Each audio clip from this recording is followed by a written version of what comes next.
एखादं मंदिर बांधायचं आहे तर त्याच्यासाठी कुठल्या कुठल्या गोष्टी आवश्यक आहेत. तर सगळ्यात पहिली गोष्ट म्हणजे जिथं मंदिर बांधायचं आहे त्याची भौगोलिक रचना. जर भूगोल व्यवस्थित नसेल किंवा ती जमीन म्हणजे आता हे ग्रंथ काही यातल्या ग्रंथांमध्ये अभ्यास केला तर अक्षरशः भूमिमापन कसं करावं किंवा एखादं मंदिर बांधण्यासाठी एखादी जमीन ही उपयुक्त आहे का नाही याचं सुद्धा त्याच्यामध्ये गणित दिलेलं आहे की भूमिमापन कसं बघावं.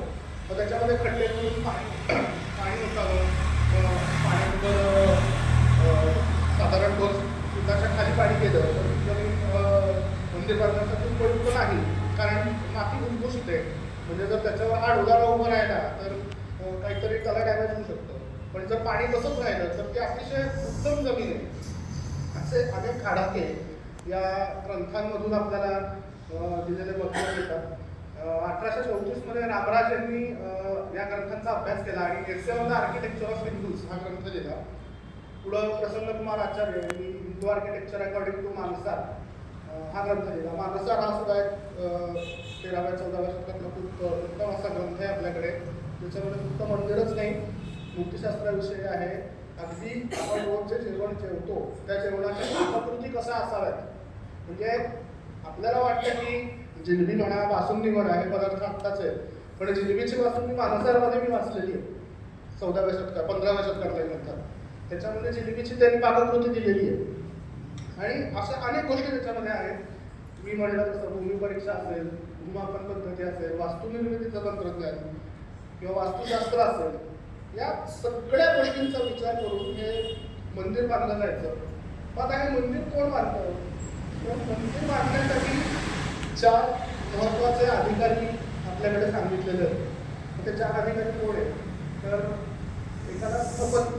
आता स्थपती म्हणजे पूर्वीच्या काळी असं होतं की मोठा आत्ताही मंदिर बांधणं ही आर्थिकदृष्ट्या तशी सोपी गोष्ट नाही. त्याला आर्थिक खर्च खूप येतो. त्यामुळे सर्वसामान्य माणसाला मंदिर बांधणं शक्यच नाही. तो मंदिर कोण बांधणार? तर जो पण त्या भागातला राजा असेल किंवा त्या राजाचा सरदार असेल, तिथला कोणी अधिकारी असेल, तर या अधिकारी मंडळींनाच तो एवढा आर्थिक खर्च झेपणारा होता. त्यामुळे तो स्थपती हा महत्त्वाचा. दुसरं त्यांनी नाव म्हणजे सूत्रग्राही. सूत्रग्राही म्हणजे सर्वेयर. आता जे आपल्याकडे लोक येतात सर्वे करायला, साताराचा सर्वे असतो, अजून कुठले सर्वे असतात, तर हे सर्वे करणारी लोक होती. त्यानंतर तक्षक म्हणजे सुतार, गवंडी हे काम करणारी सगळी मंडळी. आणि चौथं म्हणजे वर्धकी म्हणजे आर्किटेक्ट. तर ही जी मंडळी होती ह्या मंडळींची आधी परीक्षा घेतली जायची. म्हणजे इथे एक गोष्ट खूप लक्षात घेण्यासारखी की राजाची सुद्धा परीक्षा घेतली जायची की राजा हा मंदिर बांधण्यासाठी योग्य आहे का नाही. जर राजाला वेदांचं ज्ञान नसेल, राजाला वेदांताचं ज्ञान नसेल, वास्तुशास्त्राचं ज्ञान नसेल, राजाला भूगोलाचं ज्ञान नसेल, तर तो राजा स्थपती होण्याच्या पात्रतेचा नाही. अशी उदाहरणं करायची की त्या राजाला वेदांताचं